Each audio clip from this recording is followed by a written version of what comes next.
তুলছি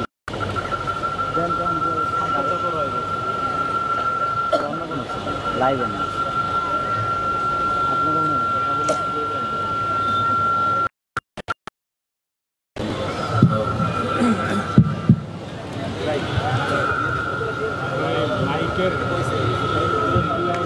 আচ্ছা দাও ই দিয়ে পেঁচাই দাও মাঝখানে দিয়ে পেঁচাই দাও দাও পেঁচাই দাও বাস ঠিক আছে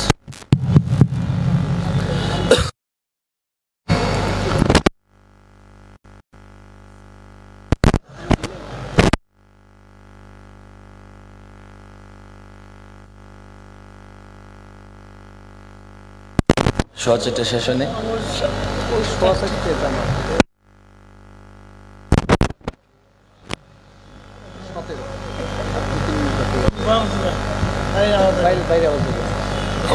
হওয়ার দরকার তো লোকজন সব রাস্তায় দিয়ে দো মাইক দিয়ে দো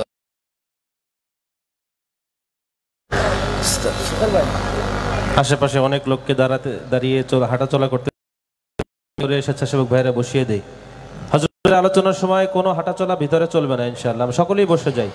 কোনো ছাত্র ভাইয়েরা অন্যান্য যারা আছেন মেহমানরা দূর থেকে এসেছেন মেহরবানি করে স্টেজ প্যান্ডেলের মধ্যে আমরা সকলেই বসে যাই, কেউ হাঁটাচলা করব না। বাহিরের মাইকও দিয়ে দাও, অসুবিধা নেই, সব মাইক দিয়ে দিতে পারো। জি বাহিরের মাইকগুলো চালু করে দেন। আল্লাহ আস্তাগফিরুল্লাহ আস্তাগফিরুল্লাহ লা হাওলা ওয়ালা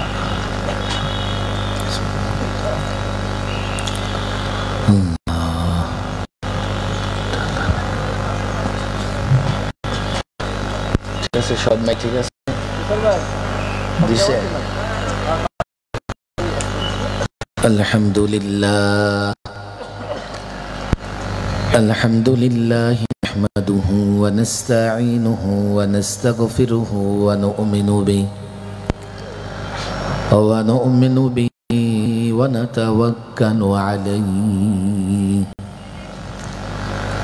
ওয়া নাউযু বিল্লাহি মিন শুরুরি আনফুসিনা ওয়া মিন সাইয়্যাতি আ'মালিনা। من يهده الله فلا مضل له ومن يضلله فلا هادي له ونشهد أن لا إله إلا الله وحده لا شريك له ونشهد أن محمدًا عبده ورسوله أما بعد فأعوذ بالله من الشيطان الرجيم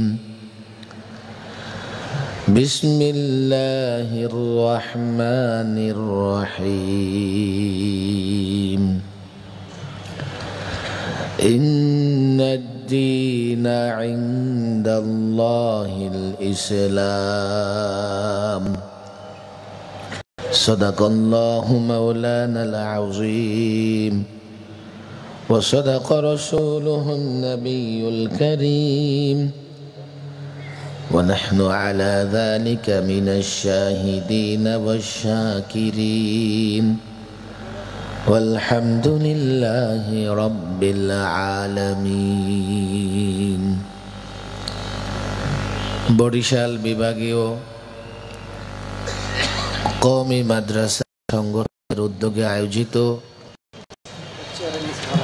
কওমি মাদ্রাসা ঐক্য পরিষদ বিভাগীয় কওমি মাদ্রাসা ঐক্য পরিষদের উদ্যোগে আয়োজিত আন্তর্জাতিক ইসলামী মহাসম্মেলনে উপস্থিত মুআজ্জাজ মুকাররম মুহতারাম উলামায়ে কেরাম, দেশ বিদেশ থেকে আগত মেহমান বৃন্দ, বিশেষ করে মঞ্চে আমার পাশে যিনি বসা বরিশালের মুরব্বী, ওলামাদের মুরব্বী, অনেক আগে থেকেই সংগ্রামী বিপ্লবী একজন মানুষ হিসেবে আমরা তাকে চিনি।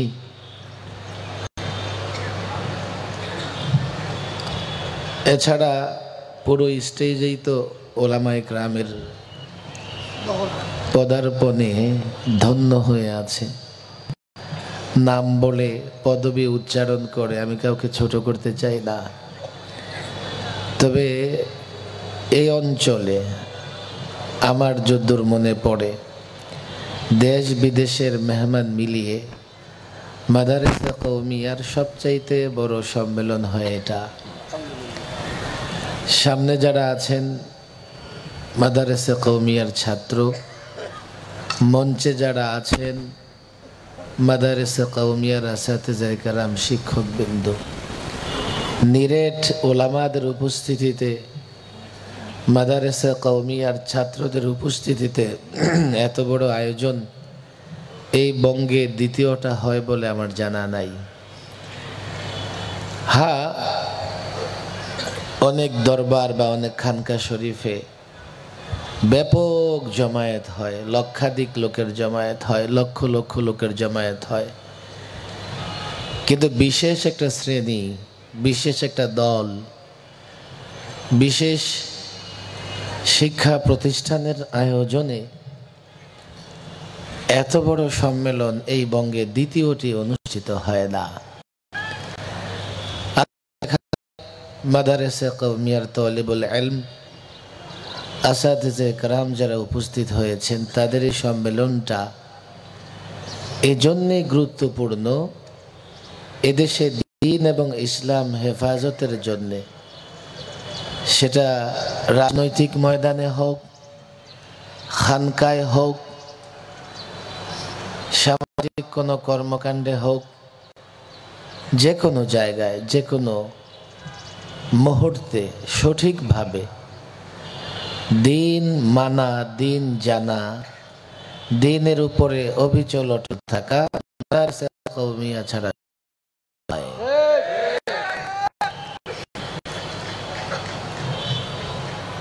যেহেতু মাগরিব পর্যন্ত আমার সময়, আমি আশা করছি সম্মানিত ওলামায়ে কেরাম আমাকে স্বাধীনভাবে ওই পর্যন্ত কথা বলার সুযোগ দিবেন। সময় যেহেতু দিয়ে দিয়েছেন,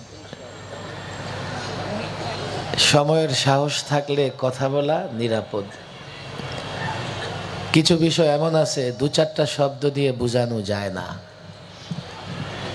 একটু দীর্ঘ কথা, লম্বা কথা বলা লাগে, যার জন্য আমাকে যখন বলা হলো 4টা 4 মিনিটে বলা হলো 4টা 10 মিনিটে আপনাকে স্টেজে থাকতে হবে,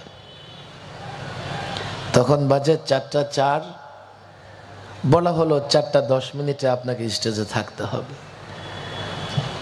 কতটা বিদ্যুৎ গতিতে আমি প্রস্তুতি নিয়েছি আল্লাহ তাবারক ওয়া তাআলা ভালো জানেন। তবে মামুলাত আমি একটাও ছাড়ি নাই। আমার যতগুলো মামুলাত আছে দুপুরে খাবার দাবারের পরে, এগুলো শেষ করে এই কম সময়ের মধ্যে স্টেজে আসছি। তাড়াতাড়ি আসার পেছনে কারণ হচ্ছে আজকে এই মাদারেসা কওমিয়ার ছাত্র এবং এই কওমি মাদ্রাসার কর্ণধার, পরিচালক, আসাতিজায়ে কেরামের সামনে আমি আমার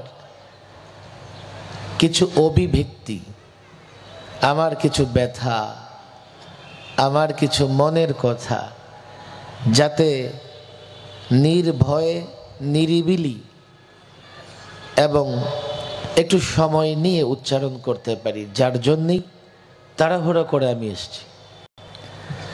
না হলে হয়তো বা বলতাম একজন আলোচনা করুক না, আমি একটু পরে আলোচনায় অংশ নিব।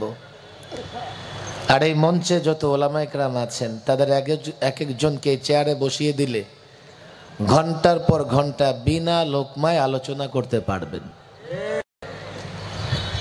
আমাদের মাদারেসা কওমিয়া এমন সূর্য সন্তান আছেন এই মঞ্চে, সুতরাং এই মঞ্চে আসা বক্তব্য কোনো ওয়াজ মাহফিলের উদ্দেশ্য, কোনো বিতরণের উদ্দেশ্য নয়। মাশাআল্লাহ, মঞ্চের একরাম যথেষ্ট যোগ্য, প্রাজ্ঞ, অভিজ্ঞ। আর আপনারা যারা কওমি মাদ্রাসার ছাত্র আছেন, ঘন্টার পর ঘন্টা ওয়াজ মুখস্থ করতে পারেন, আপনাদের পেটে ওয়াজের ডিপু আছে, কেমনে শোনাবো? ওলামায়ে কেরাম মাদ্রাসার ছাত্রদের এই প্রোগ্রামে, যদিও আমি আগের কয়েকটা প্রোগ্রামে এসেছি, কখনো মনে হয় নাই যে আমি ধীরস্থিরে কিছু কথা বলতে পারবো। আজকে আমার মনে হচ্ছে সময়টা মাগরিব পর্যন্ত হওয়ার কারণে আমি ধীরে ধীরে আমার কথাগুলো বলে শেষ করতে পারি। এর আগে আমি মিনিটের একটা অনুরোধ করতে চাই, ডানে বায়ে রাস্তাঘাটে, রাস্তা যায় নাকি সব মাইক চালু না? আমি সব নিতেছি যাতে মসজিদগুলো নামাজ শেষ হয়। ডানে বামে রাস্তাঘাটে মাদ্রাসার ছাত্র আমরা যে যেখানে দাঁড়িয়ে আছি দ্রুত চলে আসি। আমার অনুরোধ থাকবে, ডান দিকে একজনও আমরা দাঁড়িয়ে থাকতে পারবো না। বাঁ দিকে গেইটে আমি আসার সময় দেখছি হাজার হাজার তালেবান। আমি বাঁ দিকে মেহমান যেদিক দিয়ে প্রবেশ করেন ওখানে যে তালেবানদের দেখে আসছি, দ্রুত ভেতরে আসো, দ্রুত আসতেছে। স্বেচ্ছাসেবকদের বলবো হাতে পায়ে ধরে ওদের ভেতরে ঢুকাইয়া দেন।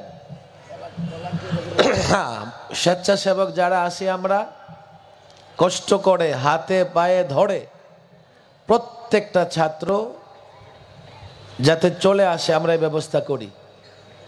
হাতে পায়ে ধরে যদি না আসে কোলে করে নিয়ে আসেন। আসতেছে বলো না? মুরব্বীদেরকে আপনারা যথাযথ সম্মান দেন, আমার বেয়াদবি মাফ করবেন।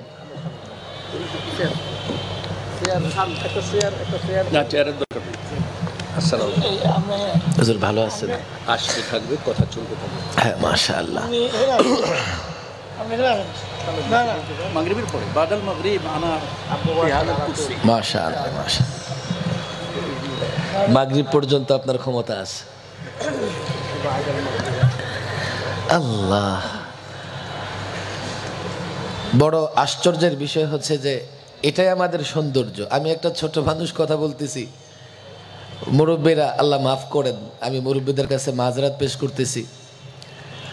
আমি এই মুরব্বীদের সামনে আমি সবক শোনানোর নিয়তে, আর যারা আমার প্রজন্মের মানে 50-50-এর আশেপাশে যাদের বয়স, তাদের সঙ্গে তাকরারের নিয়তে, আর ছাত্রদেরকে সবক সিস্টেমে এটা আমরা কারো কাছ থেকে সবক নেই, আবার কাউকে সবক দেই, কারোর সঙ্গে তাকরার করি, সময় কাটাই, মত বিনিময় করি।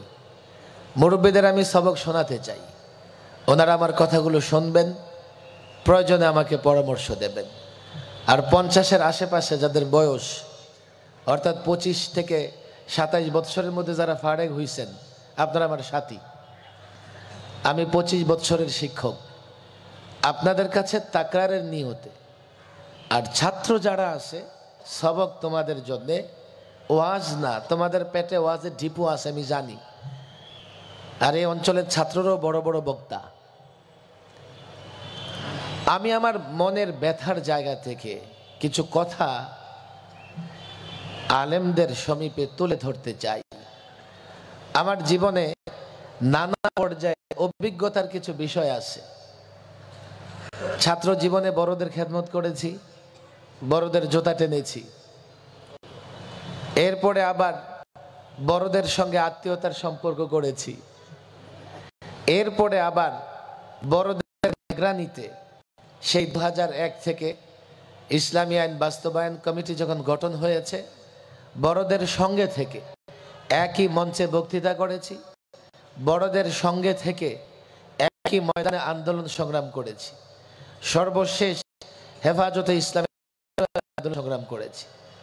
গত 16 বছরে 3 বার আমাকে সরকারের বিশেষ মেহমান হতে হয়েছে। এই যে 21-এ গ্রেফতার করে আমাকে 1.5 মাস ভিভিআইপি মর্যাদা দিয়া 1.5 মাস রিমান্ডে রেখেছে। আমি একটা সময় জানতে পারলাম বাহিরের লোকজন মনে করতেছে যে আমারে বাংলাদেশে রাখে নাই, আমারে ইন্ডিয়া পাচার করে দিছে।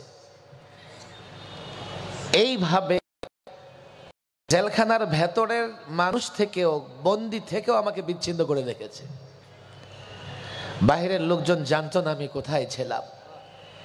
জেল জীবনে অনেক অর্জন আছে, অনেক অর্জন আছে। ওলামাদের অর্জনের শেষ নাই জেল জীবনে। সবচাইতে বড় কথা যেটা আমি বলি, জেলখানা ওলামাদের জন্য জেলখানা নয়, ইবাদতখানা। আমি মাঝে মধ্যে চিন্তায় পড়ে যাই যে এখন জেলখানা ইমামতি কে করে। আমরা জেলখানায় যাওয়ার পরে লোকেরা বলে, হুজুর অনেক দিন ধরে আলেমরা আসে না, একটা মাসালা জিজ্ঞেস করব। জিজ্ঞেস করতে পারে না, আপনারা আসছেন ভালো, আমাদের নামাজ পড়ান, ইমামতি করেন, আমাদের একটু পরামর্শ দেন। আমি 25 বছর ধরে আসি, আরেকজন বলতেছে হুজুর আমি 20 বছর ধরে আসি। এটার একটা আবার ক্যাটাগরি আছে, ওখানে যে যত সময় লাগাবে দাওয়াত ও তাবলীগের মতো, তার মূল্য তত বেশি। মাঝে মধ্যে টেনশনে পড়ে যায়, এখন জেলখানা ইমামতি কে করে? সমাধান কি? ইসলাম প্রতিষ্ঠার আন্দোলন চলবে, একদল ময়দানে থাকবে, আরেক দল জেলখানায় থাকবে। বলে হুজুর এখন কেন জেলে যাব? আরে এখনো তুমি সঠিক কথা বলো, তোমাকে জেলে যেতে হবে। আমরা ডক্টর ইউনূস সরকারকে সময় দিয়েছি, এবং যেহেতু সামান্য কয়েকদিনের মেহমান, আমরা বড় ধরনের কোনো আন্দোলন কর্মসূচি কিংবা কথাবার্তা বলি না। নেক্সট গভর্নমেন্ট যেই আসুক না কেন, আমাদের আন্দোলন সংগ্রামের যে ধারাবাহিকতা, যতদিন সত্যিকার অর্থেই ইসলামী বিপ্লব না হবে, আমাদের আন্দোলন সংগ্রাম চলবে, চলবে, চলতে থাকবে। সুতরাং কেউ জেলে, কেউ রেলে, কেউ ময়দানে থাকবে, এটাই স্বাভাবিক। জেল জীবনের অনেক অর্জন আছে ওলামায়ে কেরামের। মাঝে মধ্যে এখনো চিন্তা করি, জেলে ভালো লাগার সময় কোনটা ছিল? জেলে ভালো লাগার সময় ছিল রাত 1:30 থেকে ফজর পর্যন্ত সময়টা, যখন আলেমদের এক এক কামরা থেকে কান্নার আওয়াজ বের হয়ে আসতো। 1:30টার সময় কোন আলেম দাঁড়ায়, নামাজে দাঁড়ায় তেলাওয়াত করতেছে আর কাঁদতেছে, দেখার সুযোগ ছিল না, যেহেতু কামরাগুলো লম্বা, একটার পর একটা, একটার পর একটা। দিনের বেলায় আলেম তার কান্না লুকাইতে পারলেও রাতের নীরবতায় সে তার কান্না লুকাতে পারত না। রাতের নীরবতা ভেঙে কান্নার আওয়াজ ভেসে আসতো। এই যে 1:30টা থেকে ফজর পর্যন্ত কেউ দাঁড়িয়ে, কেউ রুকুতে, কেউ সিজদায়, কেউ তেলাওয়াত করতেছে, তাহাজ্জুদ পড়তেছে, কান্না করতেছে। লোকেরা আর যাই বলুক না কেন, 24-এর অভ্যুত্থান, 5ই আগস্টের ফেসিবাদের পলায়ন, তারা পালাতে বাধ্য হয়েছে, কেননা আলেমদের বদদোয়ার কারণে আল্লাহর গজব তাদের উপর এসেছে। 16 বছর তো রক্ত কম দেই নাই, চূড়ান্ত পতন হয়েছে। এখানে আমি একটা আশাবাদী, আল্লাহর গজবে যাদের পতন হয় তারা ফিরতে পারে না, তাদের সমাধি হয়ে যায়। সুতরাং দিল্লি থেকে যতই বলুক, যতই তারা বলুক আসবে কিংবা আসবে না, আগেও তারা জাতির সঙ্গে ওয়াদা করেছিল, বলেছিল না পালাবে না, ওয়াদা ঠিক রেখেছে। এখন যদি বলে ফিরে আসবে, ওয়াদা ঠিক রাখবে না, ফেসিবাদ ফিরতে পারবে না। আমরা ইসলাম প্রতিষ্ঠার রাস্তা, পথ থেকে এক একটা বাধা দূর করেই চূড়ান্ত লক্ষ্যে পৌঁছাবো ইনশাআল্লাহ। কিন্তু জেল জীবনে আমার আরেকটা অর্জন আমি ছাত্রদের কানে কানে বলে যেতে চাই। লম্বা ফিকির, লম্বা চিন্তা করার সুযোগ হয়।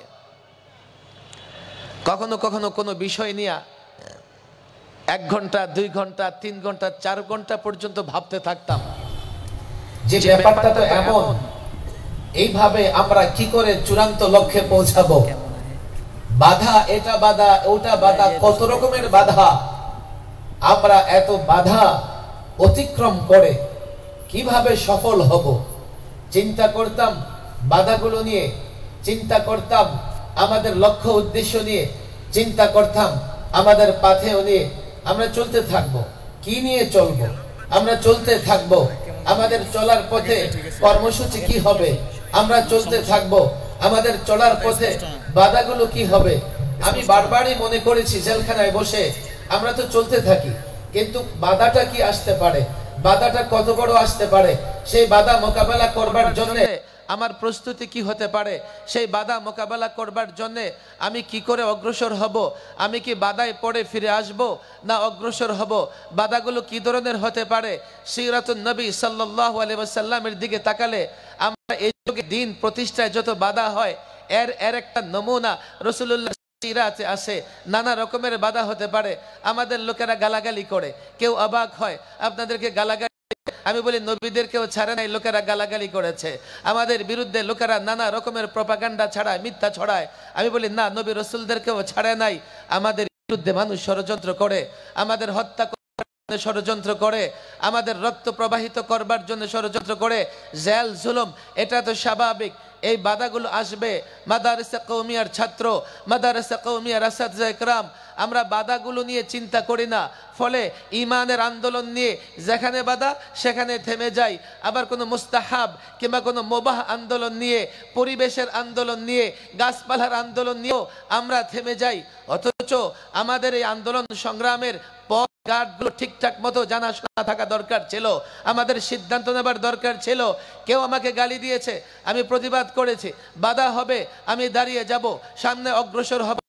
কিন্তু 54 বছরের বাংলাদেশে আমার কাছে বারবার মনে হয়েছে আমরা একটা মেডিসিন ব্যবহার করি, মিটিং এর মেডিসিন, আমার ইমান চলে যায়, একটা মিছিল করে ঘরে ফিরে আসি। আমি রাজনৈতিক কর্মসূচি পালন করতে গিয়া একটা মিছিল করে ঘরে ফিরে আসি। যার জন্য হচ্ছে কি 54 বছরে আমরা ধীরে ধীরে অগ্রসর হতে পারছি না। আগে বাধাগুলো ঠিক করতে হবে, আগে আমার লক্ষ্য উদ্দেশ্য ঠিক করতে হবে। আমার লক্ষ্য উদ্দেশ্য যদি হয় কুফর শিরিক ধ্বংস করে তাওহীদ একত্ববাদ রিসালাত প্রতিষ্ঠা করা, আমি সংগ্রামের জন্য প্রস্তুতি নেব। এমন প্রস্তুতি নেব, বাধা যেখানে আসুক, যে ধরনের বাধাই আসুক, যেখান থেকে বাধা আসুক না কেন, আমি যখন সিদ্ধান্ত নিয়ে লড়াইয়ের ময়দানে অবতীর্ণ হব, হযরত আবু বকর সিদ্দিক রাদিয়াল্লাহু তাআলা আনহুর সে কথা আমার মেধায়, আমার মস্তিষ্কে থাকবে। আয়ান কুসুদ্দিন ওয়াদা হাই, বাংলাদেশে আল্লাহ নবীর চরিত্র নিয়ে সিনেমিনে খেলা হবে, কটূক্তি করা হবে, কোরআন সুন্নাহ প্রতিষ্ঠায় বাধা দেওয়া হবে, এদেশে আল্লাহর নবীর সাহাবীদের নিয়ে সমালোচনা করা হবে। আমি একটা মিছিল করে, মিটিং করে ঘরে ফিরে আসব, হবে না। যেখান থেকে যে যারা ইসলামের মূলে কুঠারাঘাত করবে, আমি হয়তো বাঁচবো, আমি হয়তো মরবো, আমি হয়তো বাঁচবো, না হয় মরবো। ইসলাম বিদ্বেষী চক্রের সমাপ্তি ছাড়া আমি ঘরে ফিরবো না।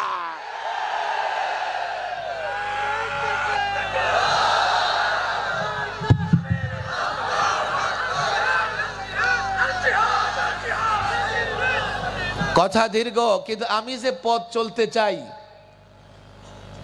আমি বারবার মনে হয়েছে আমাদের প্রস্তুতি খুব দুর্বল। ছেলেরা বলবো কি প্রস্তুতি? আমাদের তালিমি প্রস্তুতি দুর্বল।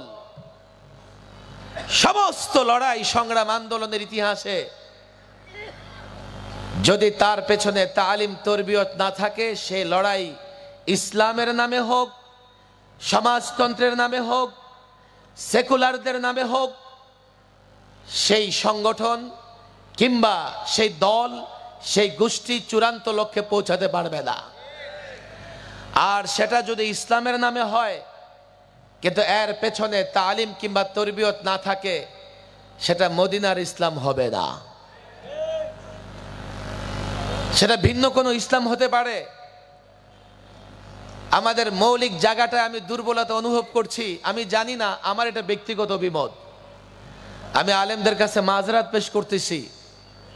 আমার কাছে মনে হয়েছে আমাদের চূড়ান্ত লক্ষ্যে পৌঁছার জন্যে ইসলামকে ব্যক্তি জীবন, সমাজ জীবন, রাষ্ট্র জীবনে সর্বত্র ইসলামের সুফল পেতে হলে, ইসলামকে প্রতিষ্ঠা করতে হলে, ইসলামকে বিজয়ী করতে হলে, ইসলাম তো বিজয়ী আছেই, ইসলাম বিজয়ী ধর্ম, অর্থাৎ ইসলামের বিজয়ের সঙ্গে নিজেকে বিজয়ী করতে হলে, ইসলামের বিজয়ের ধারায় নিজেকে দাঁড় করাতে চাইলে আমাদের প্রথমে ইসলাম সম্পর্কে, টোটাল কমপ্লিট ইসলাম সম্পর্কে একটা ধারণা, একটা ইলম বা একটা তালিমি চিন্তা ভাবনা থাকতে হবে।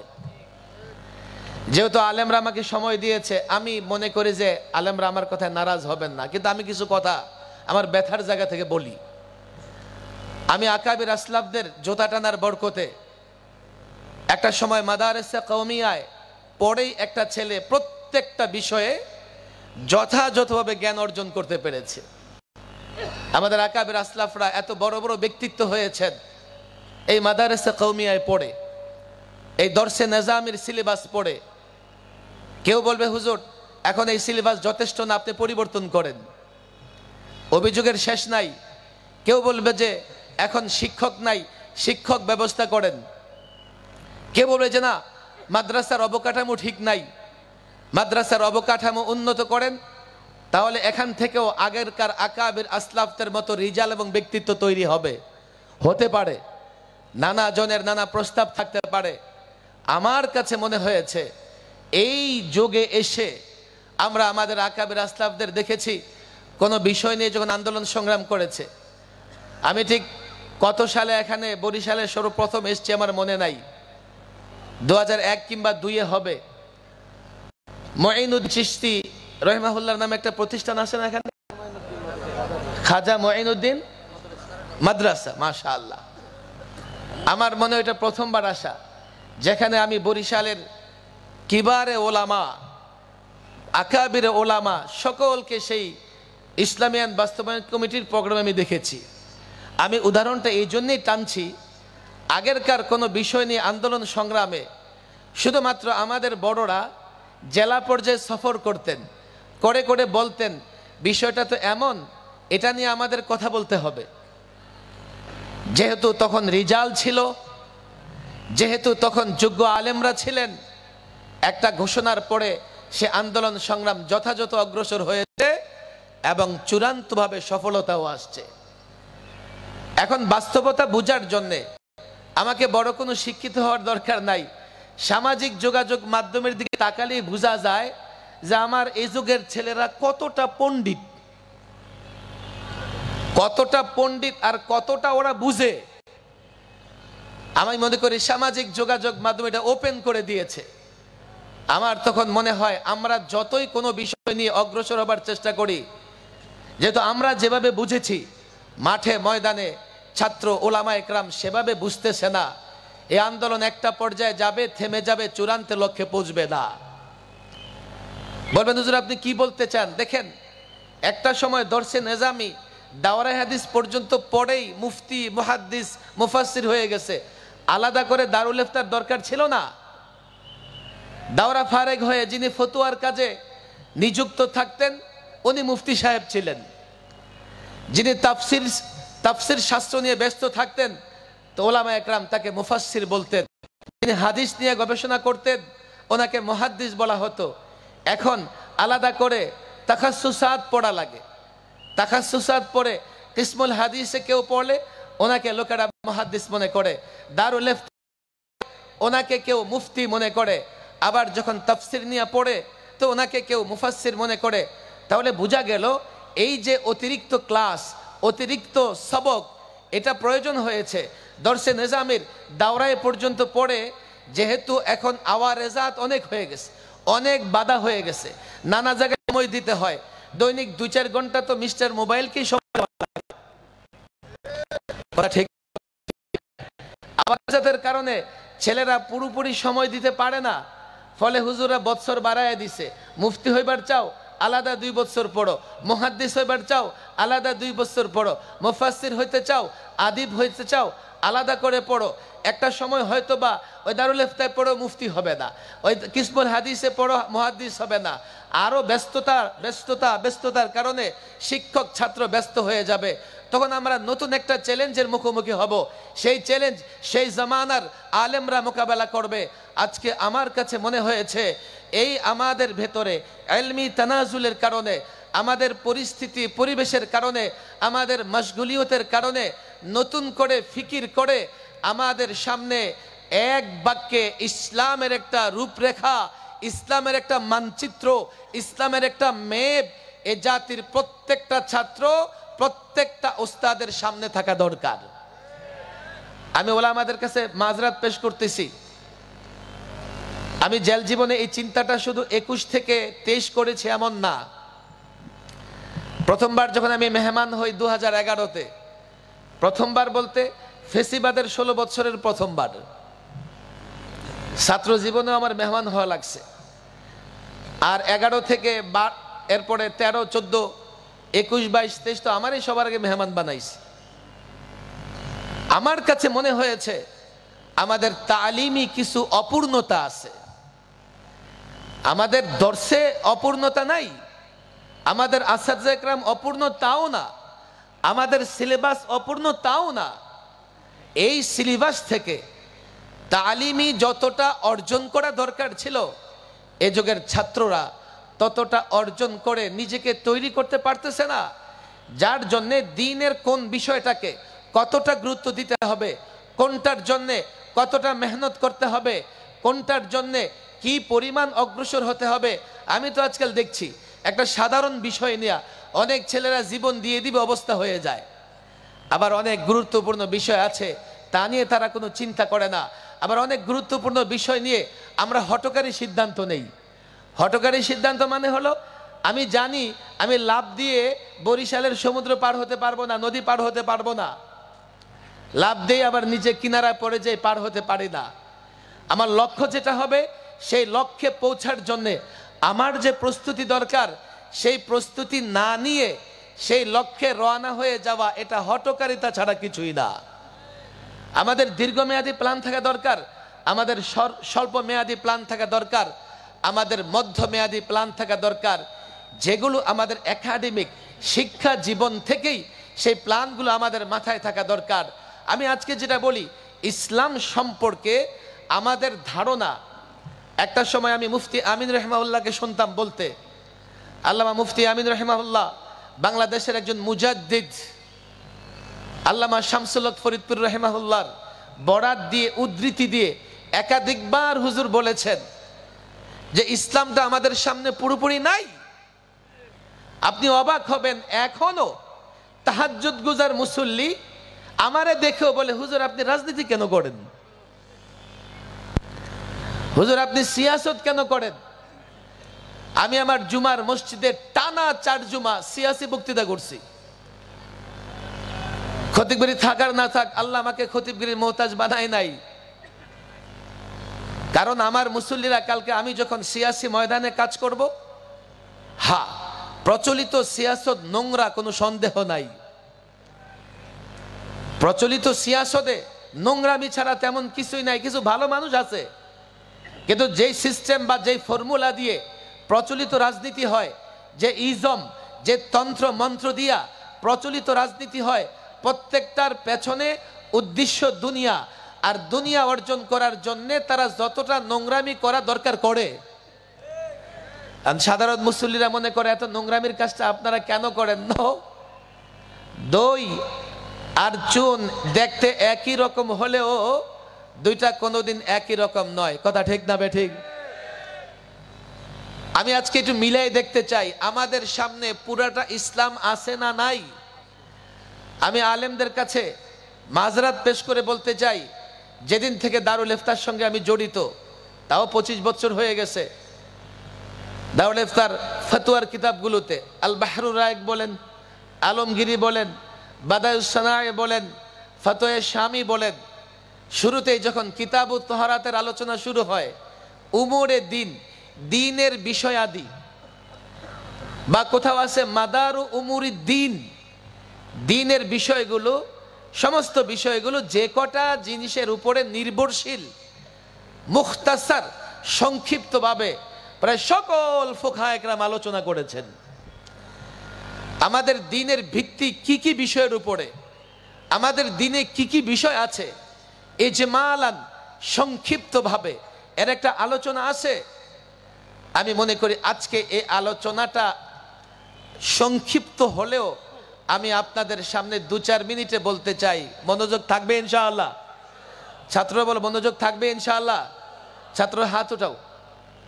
হুজুরে হাত উঠাবেন না, মাশাআল্লাহ, লম্বা লম্বা। কারো হাত নামলে আমি 2 হাত উঠাইয়া দিব। আমি যে আগামীকাল বাসুম কোনো গ্যারান্টি তো নাই। লম্বা করো, লম্বা। কয়টা আঙ্গুল আছে? হ্যাঁ, বৃদ্ধাঙ্গুলি তৈরি করো। দ্বীনের বিষয়গুলো ফুকাহায়ে কেরাম 5 ভাগে ভাগ করেছেন। কয় ভাগে? আরো জোরে, কয় ভাগে? আরো জোরে, কয় ভাগে? হুজুর উঠেন না, আপনি ছাত্র। দ্বীনের বিষয়গুলো কয় ভাগে বিভক্ত? আমি রেফারেন্স দিয়ে দিচ্ছি, কিতাব তোরা খুললেই ফতোয়ার কিতাবগুলোতে পাবেন। 1, বলো 1, আরো জোরে 1, আরো জোরে 1। আকায়েদ। আকায়েদ মানে কি? আকীদা। আকীদা মানে কি? বিশ্বাসের কিছু বিষয় আছে না নাই? এটা কয় নাম্বারে? আরে কয় নাম্বারে? কয় নাম্বারে? 2। ইবাদত। আরো জোরে, আরো জোরে, আরো জোরে। 3 মুআমালাত। আরো জোরে। 3 মুআমালাত। 4 উকুবাত। 4 উকুবাত। উকুবাত। 5 আদাব। আরো জোরে, আরো জোরে। তাহলে দ্বীনের বিষয়গুলোকে, হাত নামছে কেন? যাদের হাত নামাইছো 2 হাত উঠাও। হাত ব্যথা হয়ে গেছে? আচ্ছা, হাত পরিবর্তন করো। দ্বীনের বিষয়গুলো ফুকাহায়ে কেরাম মৌলিকভাবে কয় ভাগে ভাগ করেছে? আরো জোরে, কয় ভাগে? 1 নাম্বার কি? আকায়েদ। 1 নাম্বার কি? 2 নাম্বার আকায়েদ কি জিনিস? আমানতু বিল্লাহি ওয়া মালাইকাতিহি ওয়া কুতুবিহি ওয়া রুসুলিহি ওয়াল ইয়াউমিল আখির। আছে না নাই? আরে জানি কি জানি না? আকায়েদের মৌলিক বিষয় আছে না নাই? 2 ইবাদত। ইবাদত আমরা বুঝি না? ইবাদত মৌলিকভাবে 5 প্রকার। কয় প্রকার? আরো জোরে, কয় প্রকার? বলো। নামাজ, রোজা, হজ, যাকাত, জিহাদ। নামাজ, রোজা, হজ, যাকাত, জিহাদ, এগুলো সব মৌলিক ইবাদত। এগুলো কি? এগুলো কি? তাহলে কয়টা গেল? 2টা। কয়টা গেল? আকায়েদ এবং ইবাদত। 3 মুআমালাত, লেনদেন। লেনদেন। লেনদেন নাই ইসলামে? ক্রয় বিক্রয় ইসলামে নাই? আমানত ইসলামে নাই? তেজ্য সম্পত্তি বন্টনের নীতি ইসলামে নাই? মুখাসামাতের সমাধান ইসলামে নাই? আরে আছে না নাই? লেনদেন ইসলামে আছে না নাই? না লেনদেন হবে পশ্চিমা নীতিতে, ক্রয় বিক্রয় হবে পশ্চিমা নীতিতে, ব্যবসা বাণিজ্য হবে সুদের নীতিতে। ইসলামে আছে না নাই? আরে ইসলামে আছে না নাই? 4 উকুবাত। উকুবাত বিচার ব্যবস্থা। একটু রেস্ট নাও, আমার হাত ব্যথা হয়ে গেছে। বিচার ব্যবস্থা ইসলামে নাই? আল্লাহু আকবার। আমি এই চোখ দিয়ে মুফতি আমিন রাহিমাহুল্লাহকে একাধিকবার দেখছি, এই কান দিয়ে শুনছি। ওয়ামান লাম ইয়াহকুম বিমা আনজালাল্লাহ ওয়ামান লাম ইয়াহকুম বিমা আনজালাল্লাহ ফাউলাইকা হুমুল কাফিরুন ফাউলাইকা হুমুল ফাসিকুন ফাউলাইকা হুমুজ জালিমুন। এই আয়াত তেলাওয়াত করে হুজুর বলতেন কি, আমার ঈমান আছে কিনা সন্দেহ হয়। ওয়ামান লাম ইয়াহকুম বিমা আনজালাল্লাহ, আল্লাহর বিধান অনুযায়ী ফয়সালা না করলে, যদি ফয়সালা করে না এই জন্য যে সে আল্লাহর বিধানে বিশ্বাসই করে না, ফাউলাইকা হুমুল কাফিরুন। কথা ঠিক না বেঠিক? বিশ্বাস করে আল্লাহর বিধান আছে, বিচার ব্যবস্থা আল্লাহ দিয়েছেন, কিন্তু সে মনে করে এটা তো চলে না, এটা দিয়া হয় না, এই সেই, ফাসিকুন, কবিরা গুনাহ করতেছে। আর ন্যায় বিচার যাই বলো, জালিমুন, প্রচলিত বিচার ব্যবস্থায় কোনোদিন ইনসাফ সম্ভব না। প্রচলিত বিচার ব্যবস্থা জুলুম, জুলুম, জুলুম। মাশাআল্লাহ, তোমরা তো বুঝে গেছো। কেউ বলবে হুজুর বিচার কি আমরা করি, আমরা কি কাজী, সুতরাং আমাদের ঈমান নিরাপদ। এখানে বলা হয়েছে যে বিচার করে না, আমরা তো কাজী না, আমরা তো বিচার করি না, সুতরাং আমাদের ইমান একেবারে শিক্ষা প্রতিমন্ত্রী নওফেলের মতো, কাজে আমাদের ইমান কোনোদিন যাবে না।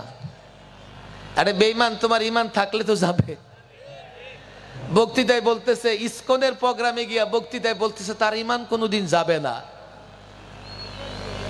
ইমান থাকলে তো যাবে। আমাদের ইমান যাবে না, আমরা বিচার করি না, বিষয়টা এমন নয়। ফালা ওয়া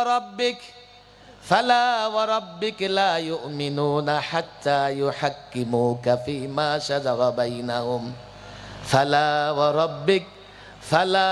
ওয়া রাব্বিক লা ইউমিনুন হাত্তা ইউহাক্কিমুকা ফীমা শাজারা বাইনাহুম। আল্লাহর কসম, আপনার রবের কসম, সে মুমিন হতে পারবে না যতক্ষণ আপনি নবীকে বিচারক মানবে। প্রচলিত আদালতে বিচার নিয়ে গেলে আমরা রাসূলুল্লাহর বিচারক মানি?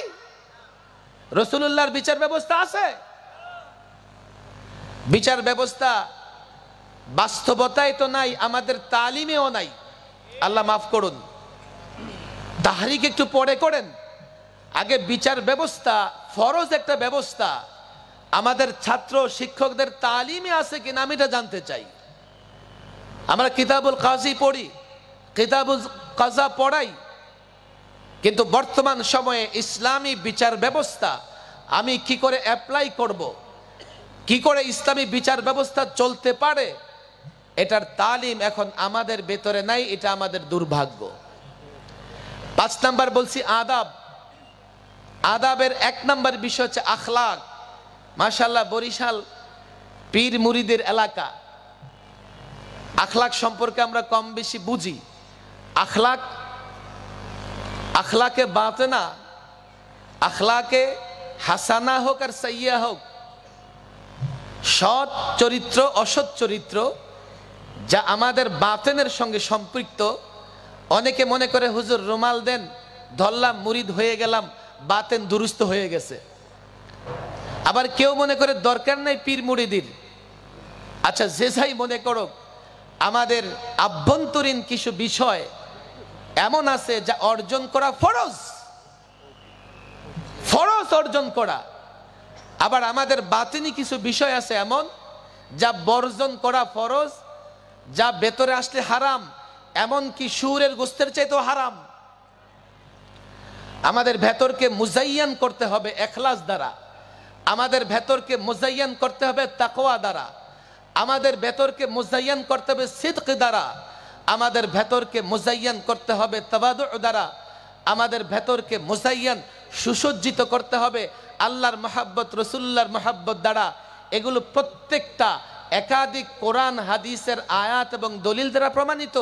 আবার ভেতর থেকে কিছু বিষয় বের করে দিতে হবে, কিবির বের করে দিতে হবে, মিথ্যা বের করে দিতে হবে, রিয়া বের করে দিতে হবে। প্রত্যেকটা হারাম সাধারণ পীর মুরিদি মনে করলে হবে না। যদি আমরা 5 নাম্বার বিষয়, দ্বীনের 5 নাম্বার বিষয় আখলাক, সৎ চরিত্র অর্জন করা, অসৎ চরিত্র থেকে দূরে থাকা, এটাও ফরজ।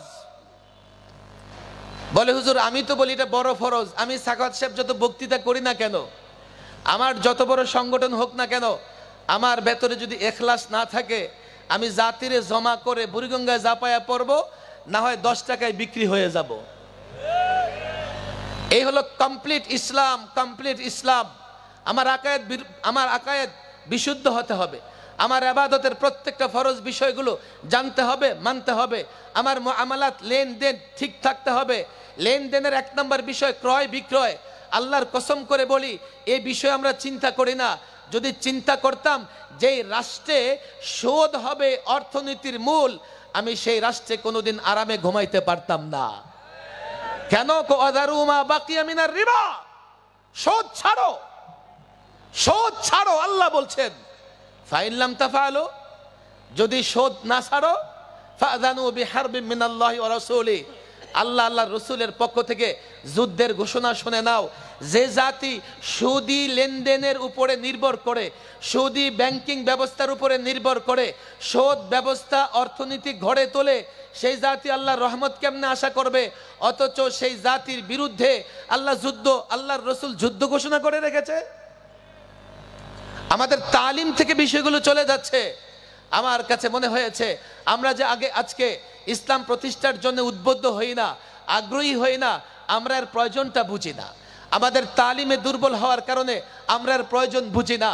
আমাদের হোঁচট খাওয়ার পেছনে এটাও একটা কারণ, আমাদের তালিম নরবরে, তালিম দুর্বল। আমাদের বাধাগ্রস্ত হলে ফিরে আসার পেছনে এটাও একটা কারণ, আমরা পূর্ণাঙ্গ দিনের তালিম আমাদের সামনে রাখি না। আমি মাদারেসা কওমিয়ার ছাত্রদের বলবো, তোমাদের কাছে নাহুর চার্ট আছে, সরফের চার্ট আছে, তোমরা আবওয়াবের চার্ট বানায়া রেখে দিয়েছো। প্রত্যেকটা বাব যদি তোমাদের সামনে না থাকে তো সিগার বিশুদ্ধ উচ্চারণ করতে পারবা না।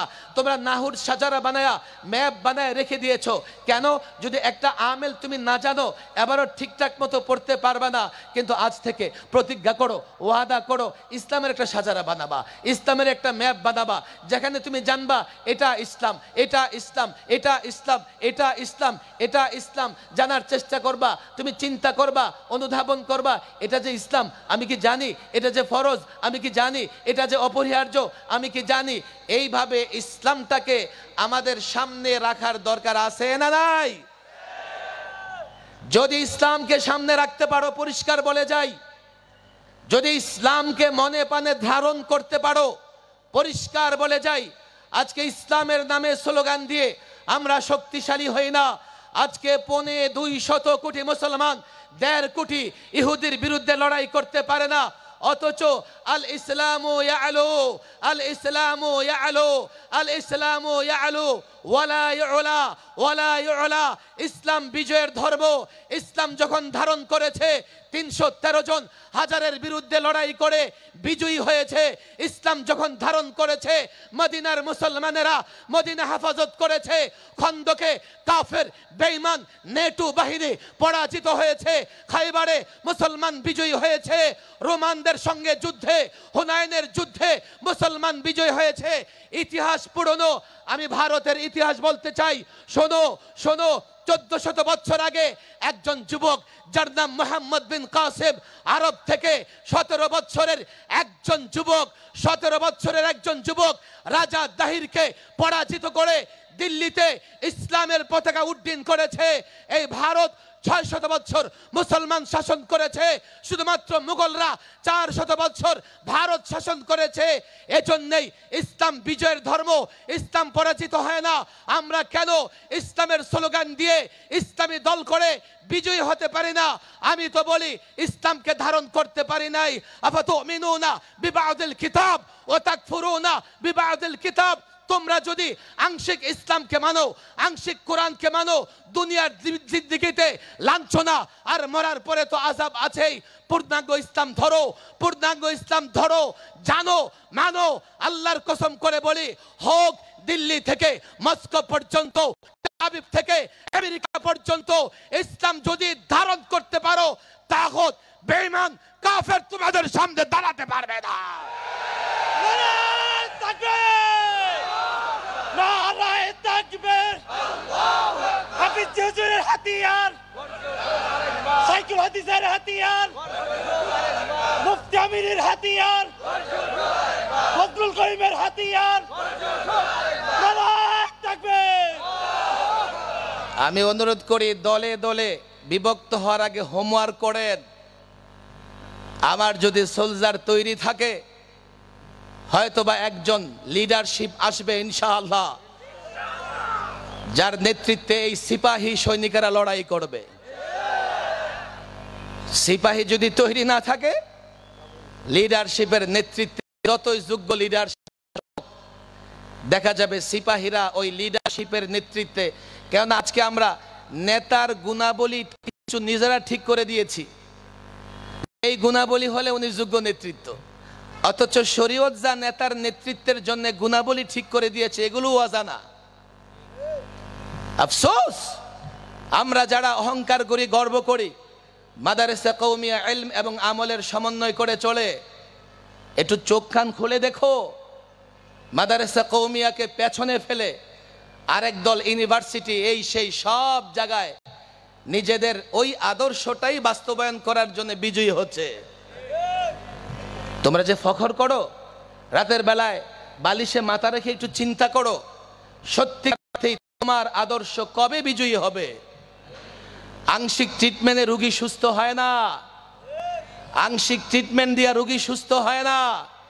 এ জাতির সংস্কার মেরামত দেখলাম তো, আমি নিজে সংবিধান সংস্কার নিয়ে কাজ করেছি, আমি নিজে জাতীয় ঐক্যমতে কাজ করেছি, আমি জুলাই সনদের যে বাংলাদেশ গড়বার জন্য একটা সংস্কার দরকার, সেই সংস্কার আমরা করতে পারি নাই। কেন করতে পারলে না? আরে আমি বাড়িওয়ালা, আমি নিজেই জানি না বাড়িওয়ালা। তোমরা যে দেশটার মালিক তোমরাই জানো। বাড়িওয়ালা খাড়াই রইছে, রাইটিস্ট ডানপন্থী এসে বলে বাড়ি আমার, আমি মেরামত করব। আবার লেফটিস্ট বামপন্থীরা এসে বলে না, বাড়ি আমাদের। বাংলাদেশটা মুসলমানদের, ইসলামের কারণে বাংলাদেশ পেয়েছি আমরা। সাহস আছে, হিম্মত আছে, বলতে পারবা? ইতিহাস তো জানো না, দলিল হারাই ফেলছো, এখন মালিকানা দাবি করার সাহস তোমাদের নাই। 47-এ এই ভূখণ্ড আমরা পেয়েছি ইসলামের কারণে। এই ভূখণ্ড পেয়েছি, এই ভূখণ্ডে আমরা কোরআন সুন্নাহ প্রতিষ্ঠিত করব। সুতরাং এই ভূখণ্ড, রাষ্ট্র, রাষ্ট্রনীতি, যত সংস্কার হয় কোরআন সুন্নাহর বাইরে হতে পারবে না। তোমরা যে ভুলে গেছো, কেউ বলে নো, আমেরিকার চিন্তায় রাষ্ট্র মেরামত হবে, কেউ বলে ভারতের সেকুলারিজমের আদলে রাষ্ট্র মেরামত হবে, কেউ বলে নো সমাজতন্ত্র, কেউ ডেমোক্রেসি, কেউ সোশ্যালিজমের চিন্তা দিয়া তোমার বাড়ি, তোমার রাষ্ট্র মেরামত করতে চায়, তোমার খবর নাই।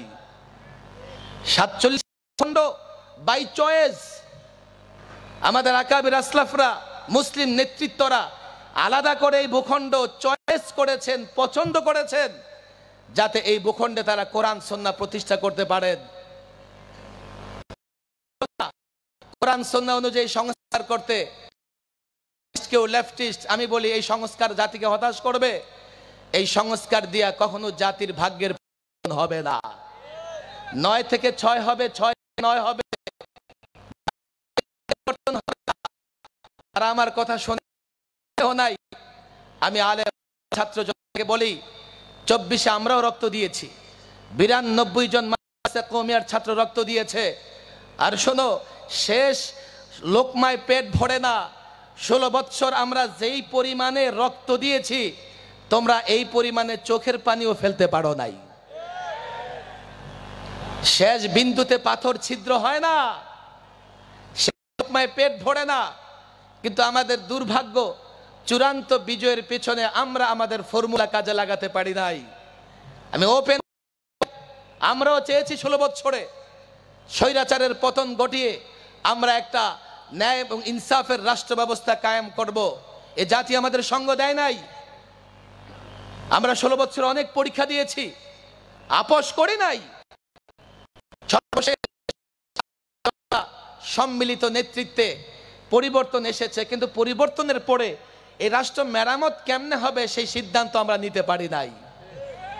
ফলে এই জাতি এখন সংস্কার যা হচ্ছে, বড় ধরনের কোনো সংস্কারও না, বড় ধরনের কোনো পরিবর্তন আসবে না। কিন্তু আমি আশা রাখি এই 24-এর আন্দোলন, 24-এর গণ অভ্যুত্থান থেকে আমি বিশ্বাস করি এই ভূখণ্ডে একটা গণ অভ্যুত্থান ইসলাম আসবে।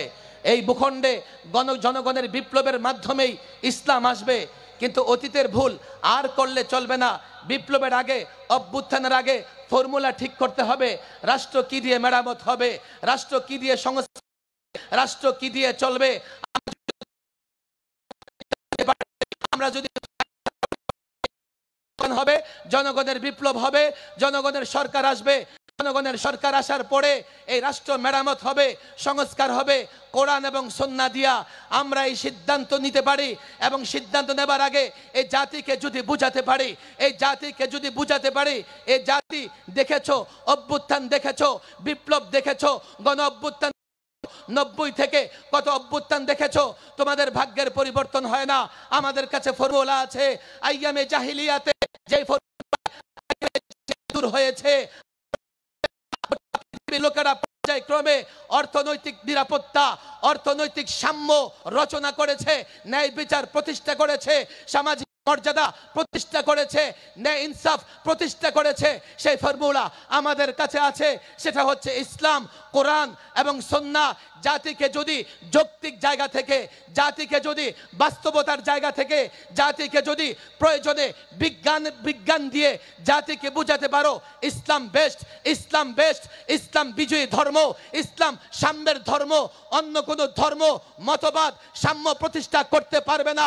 জাতিকে যদি বুঝাতে পারো ইসলাম ন্যায়ের ধর্ম, ইসলাম ইনসাফের ধর্ম, আল্লাহর কসম ইসলাম সুন্দরের ধর্ম, ইসলাম সৌন্দর্যের ধর্ম, এই জাতি যদি তোমাদের নেতৃত্ব মেনে নেয়, লড়াই করতে হবে না, এক ফোঁটা রক্ত দিতে হবে না। তোমরা যদি ক্ষুদ্র নেতৃত্ব তৈরি করতে পারো, বরিশাল বিভাগীয় নেতৃত্ব তৈরি হয়, জেলার নেতৃত্ব তৈরি হয়, থানায় আলেমদের নেতৃত্ব তৈরি হয়, ওয়ার্ডে আলেমদের নেতৃত্ব তৈরি হয়, গ্রামে আলেমদের নেতৃত্ব তৈরি হয়। আলেমরা যুবকদের সঙ্গে নিয়া, আলেমরা মুসল্লিদের সঙ্গে নিয়া, ছাত্রদের সঙ্গে নিয়া ঘোষণা করে দেবে আজ থেকে বাংলাদেশ ইমারতে ইসলামিয়া, আজ থেকে বাংলাদেশ কোরআন সুন্নাহয় চলবে। আল্লাহর কসম তোমাদের মোকাবেলা করতে পারে এমন তাগুত শক্তি পৃথিবীতে নাই। নারায়ে তাকবীর, সাবিলুল্লাহ, সাবিলুল্লাহ। নামাজের সময় হয়ে গেছে। আমি যেটা বলতে চাই যে তালিমান আমাদের মধ্যে আগে দিন নিয়ে আসি। আমরা বলে হুজুর তাহরিক কি বাদ, নো, প্রয়োজনে মাঠে নামবো, মিছিল করব, সমাবেশ করব। আমাদের মূল হোমওয়ার্ক হচ্ছে তালিমান, আগে দিনকে ধারণ করা। তালিমের সঙ্গে আমরা আরেকটা শব্দ বলি তরবিয়ত। আমাদের মূল হচ্ছে ছাত্রদের বলি, দেখো বাংলাদেশে যারা নেতৃত্ব দিয়েছেন, যারা নেতৃত্ব দিচ্ছেন, সবারই একটা তালিমি ভিত আছে। শুধু জোরে বক্তৃতা করলেই কেউ নেতা হয়ে যায় না। আমাদের তালিম তরবিয়ত মজবুত করতে হবে। আমরা যখন দায়ী হব, আমরা যখন সত্যিকার অর্থে সৈনিক হব, তখন দাওয়াতের মাধ্যমে ইসলামের প্রত্যেকটা সাম্য শান্তির বিধান প্রত্যেকটা যুবকের কাছে পৌঁছে দেব, তখনই আমরা বিজয়ী হতে পারবো। কথা ঠিক না বে ঠিক? আজানের সময় হয়ে গেছে। আল্লাহ তাবারক ওয়া তাআলা, আমি সংক্ষিপ্ত কিছু কথাই বললাম, যদি কোনো ভুল হয়ে থাকে আমি মাযরাত পেশ করতেছি, যদি সঠিক বলে থাকে আমি উলামায়ে কেরামের সহযোগিতা চাই। আল্লাহ তাবারক ওয়া তাআলা আমাকে, আপনাকে, আপনাদেরকে সকলকে দ্বীনের জন্য কবুল আর মঞ্জুর করে নেন। ওয়া মা তাওফীকি ইল্লা বিল্লাহ ওয়া মা আলাইনা ইল্লাল বালাগ। মাশাআল্লাহ।